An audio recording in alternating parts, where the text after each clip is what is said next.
millones de rusos, sus votos fueron en contra. En las elecciones del pasado 4 de marzo, el descontento popular no pudo evitar que el expresidente y primer ministro de Rusia, Vladimir Putin, ganara la presidencia otra vez. El líder del partido Rusia Unida regresará como máximo mandatario por un periodo de 6 años, pero las protestas en contra del gobierno no han disminuido. Todavía los simpatizantes denuncian un fraude electoral, y tal pareciera que las manifestaciones del invierno ruso se prolongarán hasta la primavera. ¿A qué país Putin se enfrentará ahora? Esta noche analizamos Rusia en perspectiva.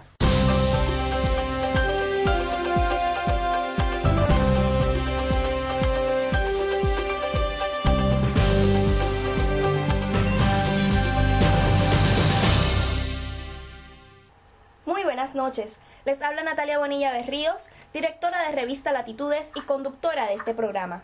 Durante esta cuarta entrega evaluaremos el rol de las manifestaciones del invierno ruso, cuán honestos fueron los resultados electorales que llevaron a Vladimir Putin a la victoria presidencial y los retos que enfrenta el país a nivel doméstico e internacional.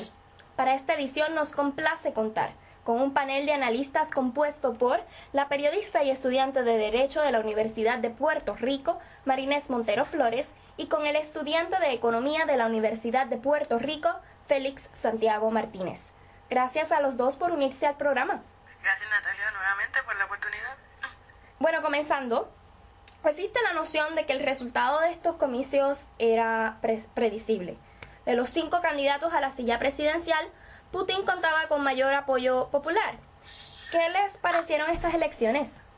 En general me parecieron unas elecciones sumamente abiertas, típicas y esperadas. Vemos que el candidato más fuerte, en este caso Vladimir Putin, por su condición de primer ministro y su pasado como presidente de Rusia, se impuso. Y entiendo que las mismas eran ya más que evidentes la elección de Vladimir Putin como presidente de Rusia. Félix, esto representa una continuación del sistema político de Putin que lleva desde el 2000, ¿no?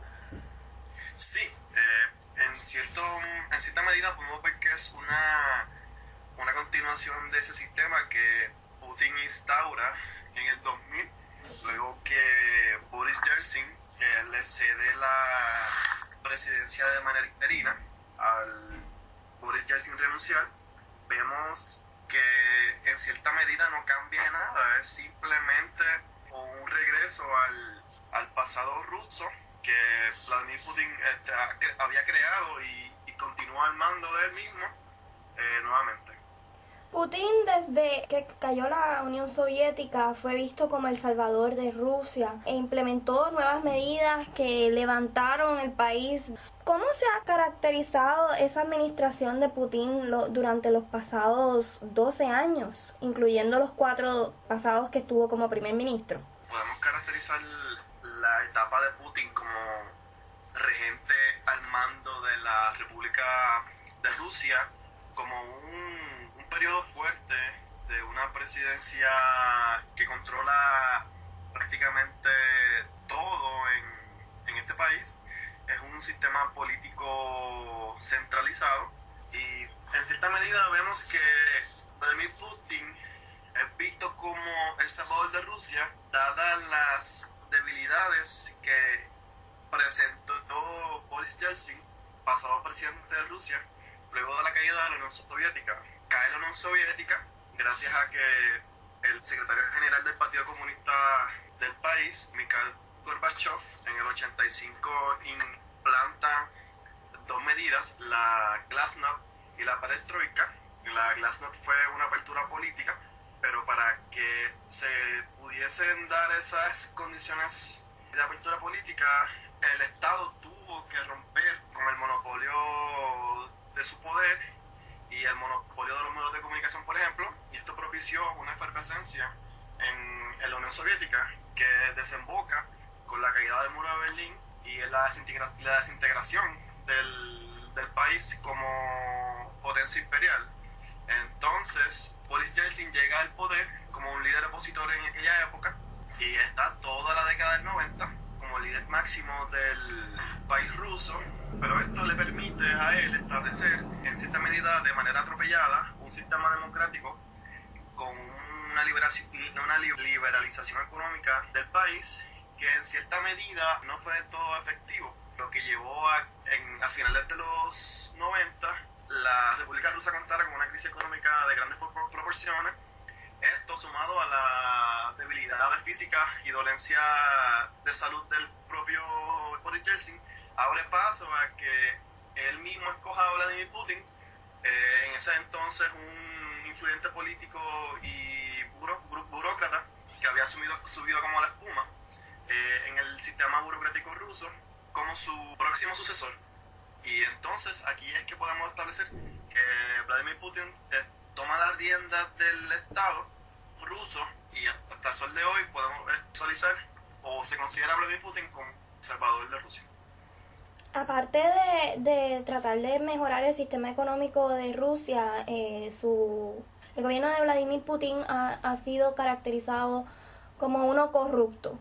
Y eso lleva al descontento que podemos visualizar todavía que existe en Rusia. Marinés, Putin ganó con un 63.6% de los votos la presidencia de Rusia. ¿Cuáles eran las probabilidades de los demás candidatos realmente? Las probabilidades de los demás candidatos eran prácticamente nulas, por decirlo de una mala forma. La oposición en Rusia hacia la figura de Putin y a su partido se le ha llamado una oposición construida, simplemente está allí para llenar el vacío de que simplemente no hay una oposición que podamos aprobar y decir que no va a representar una amenaza. Existen unos candidatos que se podrían llamar los eternos perdedores. El comunista Gennady Zyuganov, que fue el que quedó en segundo lugar en las elecciones con un 17.2, muy por debajo por el porcentaje que obtuvo Putin. Y el nacionalista Vladimir Zhirinovsky, que también son estos candidatos que siempre se han opuesto a la candidatura de Putin incluso desde antes que comenzara a estar en la vida política, y sin embargo siempre han perdido. Antes se podría decir que esto, en su inicio de cuando comenzaron a postularse, eran unos contendientes más serios, pero ahora, después de tantos años, tantos términos presidenciales, hacen una campaña más débil por hacer el aguaje o la apariencia de que están haciendo campaña. Y incluso se ven como en la población rusa se ven como un chiste. Si alguno de ellos gana, se considera que su primer mandato va a ser transferirles todo su poder a Putin. Para estas elecciones cabe destacar que se dio un rostro nuevo. Mikhail Prokhorov, un hombre de negocios, también se unió a la contienda electoral y se podía ver un gran contraste entre la figura de Putin, que llevaba años en la política, versus este nuevo candidato que no había tenido experiencia política anteriormente, pero que era billonario. ¿Cómo se puede contrastar ambas figuras? Y más que nada, Félix, a raíz de que el pasado gobernante de la Unión Soviética, Mikhail Gorbachev, había comentado que Putin ya se había agotado como presidente. Como bien dices, hay unas diferencias importantísimas con Vladimir Putin y el candidato Nobel, Mikhail Prokhorov, en el sentido de que Prokhorov viene de las oligarquías que se instauraron luego de la caída de la Unión Soviética, oligarquías que controlaron y todavía algunas controlan las grandes extensiones de recursos naturales de la República Rusa. Estas oligarquías desarrollaron unos negocios que prácticamente catapultaron a ciertos sectores socioeconómicos términos altamente lucrativos, y podemos ver que Prokhorov representa esa clase adinerada de Rusia, una clase que es elitista y que no ha calado muy hondo dentro de la sociedad rusa.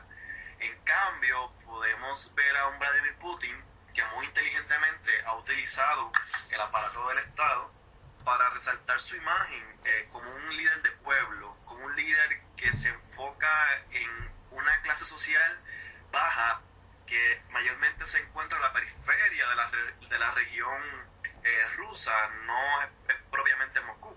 En Moscú podemos ver una clase social media que está en contra del régimen de Putin.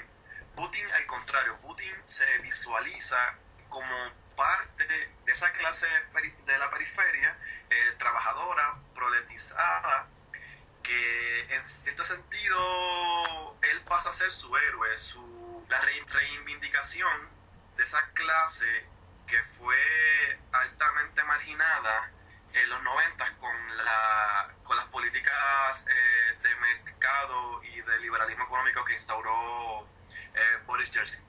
Colegas, vamos a hacer una pausa, pero en el próximo segmento estaremos discutiendo el desarrollo de las protestas antigubernamentales que cobraron prominencia en las calles de Moscú y San Petersburgo desde el 4 de diciembre del 2011 a raíz del posible fraude electoral que se preveía en Rusia.